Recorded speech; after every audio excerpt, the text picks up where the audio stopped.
Yeah. We're here with today's man of the match, midfielder Jaheim Dorman. You know, he was an absolute maestro in today's game.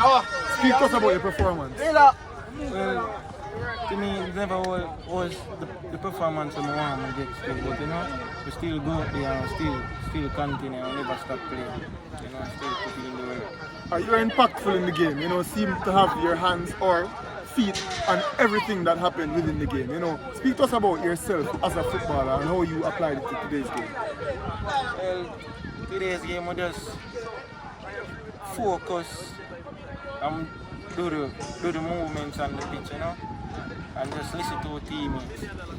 Alright, so in the game, it seemed as though your role was to get the ball to the wingers, and the wingers really posed a big threat to St. George's defenders. Speak to us about your wingers, one of them being the captain. Speak to us about the talent that they possess.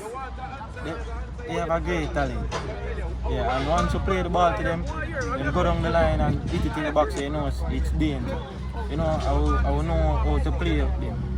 From we as midfielder get the ball, them spread wide. So we just put it out it. You know? And how did it feel when the goal finally scored? How you feel in the first half when the goal finally scored?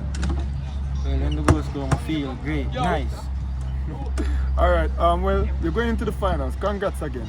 What are your expectations for Friday? Friday we are go out there and we are look towards Stgc. Because we are at them.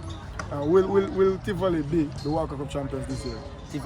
Tivoli will be the Walker Cup champion this year. Alright, you heard it here, people, from the man of the match. Congrats again, Bala.